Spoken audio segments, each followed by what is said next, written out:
Live from Tirana. Live from Tirana. Dhe në këtë pjesë të fundit të intervistës që na ka ngelur, do mundohemi të shfrytëzojmë të gjitha. Cago, kemi shumë kuriozitete që duam të dim nga ty. Kështu që të mundohemi të kemi përgjigje sa më të shkurtra se më shkruajnë pafundësisht njerëz që po na dëgjojnë dhe duan të dinë shumë. E para, sa e rrezikuar është Shqipëria nga lufta Iran-Izrael? Nuk besoj që është rrezikuar nga kjo luftë. Shqipëria mund të ketë probleme nëse hapet në vitin 2027 lufta ndërmjet NATO-s evropiane dhe Rusisë. Në këtë kohë Serbia mund të sulmojë veriun e Kosovës për të marrë ato komunat e veriut.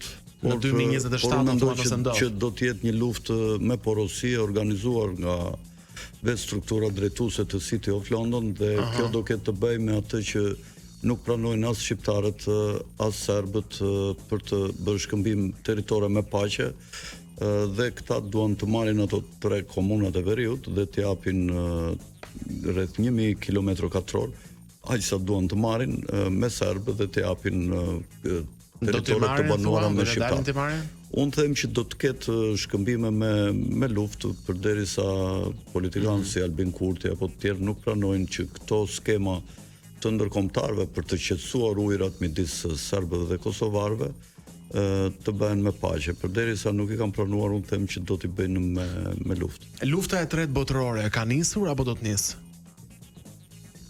Po, lufta e tretë botërore nuk mund të quhet pa hyrë në konflikt të hapur me njëra tjetrën.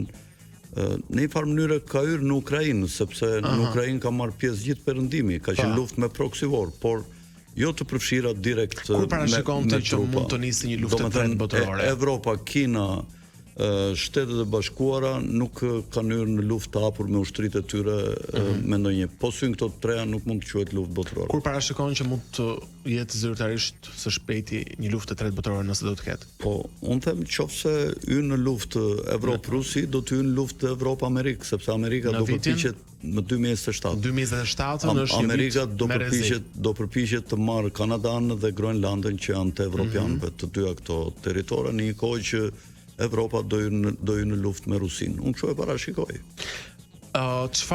Shiko, është më komod të mos parashikosh fare, siç bëjnë shumica, sepse tash për shembull këta nuk flasin, rinë dëgjojnë. Kur vjen 2027, nëse s'më del mua, edhe fillojnë ama s'të doli.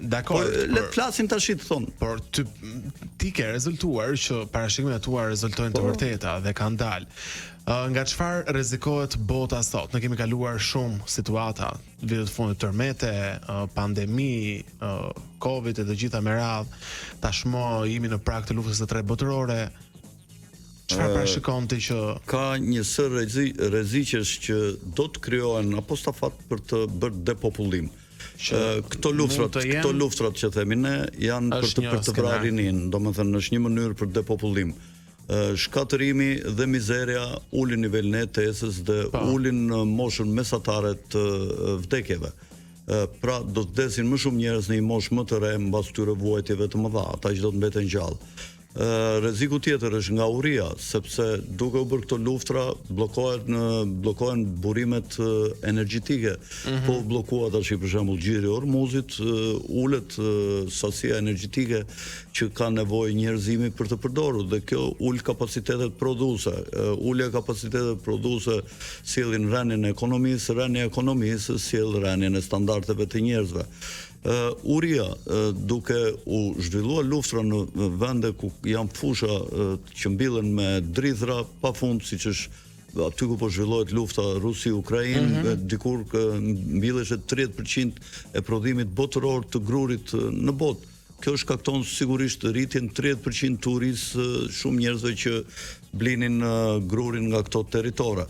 Dhe e katra dhe jo më e parëndësishmja është shkaktimi i plandemive tjera që kanë ndërmend të bëjë organizata botërore e shëndetësisë dhe këta synojnë në fund të futin paranë elektronike që është vitin që vjen dhe do thonë që paraja do zhdukin keshin pra, do synojnë të bëjnë këto, po do zhdukin keshin, paranë e prekshme dhe paraja do t'jetë elektronike, numra në një kompjuter qendror të bankave qendrore, Dhe kur të duan ty mund në qoftë se ti je kundër sistemit, ata ti fshin, ti zerojnë, i kanë në dorë, kurse kur e ke keshin në dorë, në Aztek, në çantë, nuk kanë si të ta marrin dorë.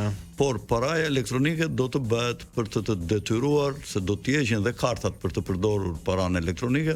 Në fillim do thonë çka ka, s'ka ndonjë gjë, se duam të eliminojmë paranë e zezë nga krimi që qarkullon në të zezë. Dhe duket si ide e bukur, por dhe do thonë që do përdorni kartat, nuk ka ndonjë gjë, dhe njerëzit thonë mos ka ndonjë gjë, përdorim kartat. Kartat, pastaj në fund do lëshojnë një pandemi prap, jo pandemi, plandemi, edhe do thonë është rrezikshme, duhet të kontrollojmë temperaturën e trupit, se ta bëjmë nëpërmjet një mikroçipi, por në ky mikroçipi do të futim dhe dhënat tuaja, ju s'ka pse të mbani pasaporta, patenta, i keni këtu të gjitha.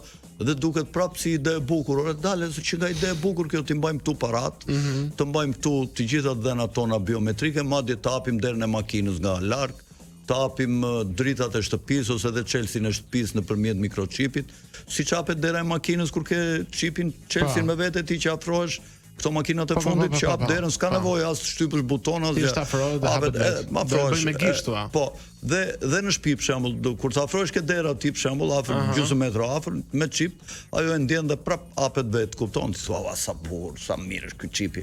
Mirë, po nëpërmjet çipit edhe mund të vrasin, sepse të lëshojnë një valë të personalizuar nëpërmjet antenave dhe satelitëve, të lëshojnë një valë me frekuencë të lartë, shumë të lartë, për shembull 20 GB, dhe të vjen vetëm ty, sepse këto janë antena RFID që i ke ti brenda në trup. Dhe vetëm numri që ke ti këtu i çipit tënd e tërheq atë valën. Dhe ty të vjen dhe ti në gjumë mund të vdesësh, kupton? Pra do të bëhen njerëzit më keq se në komunizëm, do kenë frikë të flasin kundër sistemit, do të jenë gjithmonë të monitoruar, këtë takojnë me kërinë. Pra syri Big Brotherit përveç të gjitha kamerave që kanë vendosur dhe po vendosin tash nga do që vëmë ne në përura, në për makina. Kudo janë shtuar shumë. Domethënë është duke ndërtuar Big Brotheri i madh që do të kontrollojë të gjithë njerëzit. Domethënë Big Brotheri që kemi parë për vitesh në ekran, tashmë po bëhet realitet, ne do të jemi të monitoruar gjithandaj. Është thjesht një mësim, duke parë Big Brotherin ne të mësohemi që të jetojmë gjithkohës të survejuar. E frikshme. Shumë e frikshme, nuk do ketë jetë private fare. Pastaj më vonë do nxjerrin ligj, për shembull, do ndodhë një vrasje në familje, do vras burri gruan ose gruaja burrin, do ngrihen në parlament këta o të shiturit o idiotët. Dëgjoj, të vendosim kamera dhe brenda shtëpive, policia t'i mbajnë në monitorim dhe brenda ose gratë kërcënohen janë kështu. Edhe do thon po, ka drejt të rritet siguria. Po, edhe do thot vetëm në banjë nuk do keni kamera. Pastaj në gjithë shtëpinë do ketë kamera. Të mos guxosh të rafësh fëmijën se bullizon, të mos guxosh të rafësh gruan, të mos guxosh ta prekësh se ne mbrojmë gruan, ne mbrojmë të doptit, ne mbrojmë fëmijët, kupton? Kjo në fakt bëhet vetëm për survejim dhe për kontroll. Po shkojmë drejt fundit Shutcaka? Po, shiko si synimi, 300 familje dhe mëdha që nuk përbëjnë më shumë se 1 milion banor, këta do jenë të lirë, këta do jenë të pa mikročipuar, këta s'to kenë asgjë nga këto, do jenë siç kanë qenë. Mikročipa do jenë vetëm për ne që këta synojnë të bëjnë 1 miliard banor, shtresa normale. Dhe ndërkohë në vend të banorëve të tjerë që do të eliminohen, pra 6-7 miliard banor, këta do të bëhet fjalë mbas viteve 2030-2040, këta do të bëjnë robotët.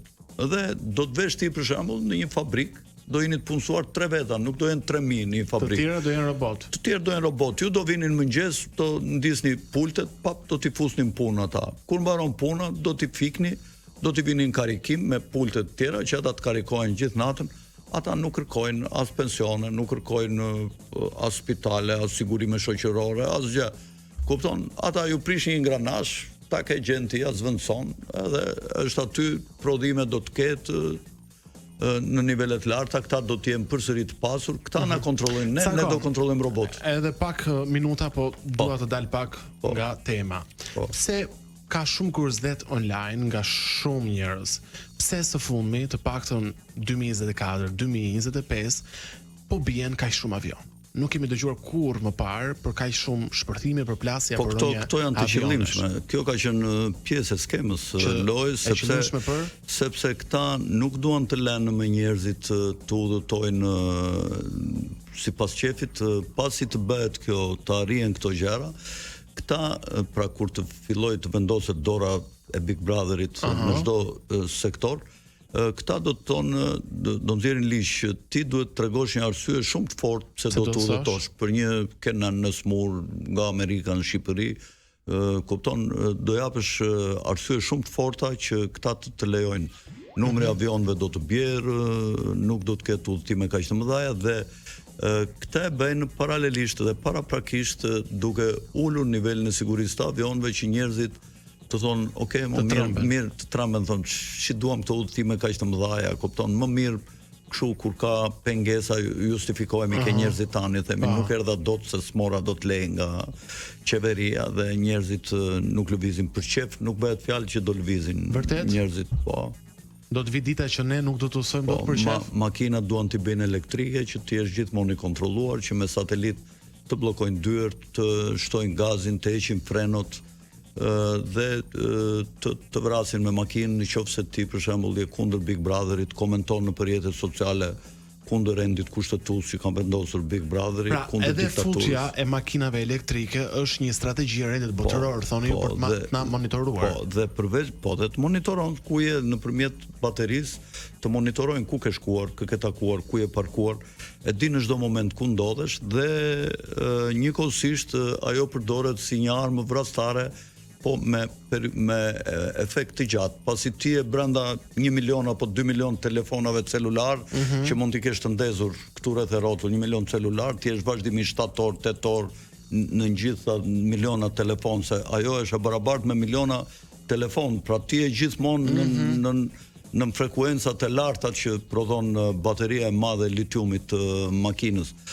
Dhe presidenti Trump bëri një veprim shumë të mirë kur tha nuk do ketë afat për të hequr makinat me karburant, do të jenë paralel, tha, dhe këto njerëzit le të marrin këtë duan, tha, po makinat me karburant do të jenë, ai ndaloi përdorimin vetëm të prodhimit të energjisë së gjelbër, që janë agendat e këtyre globalistëve për të ulur fuqinë, sepse me mullin të erës dhe me këto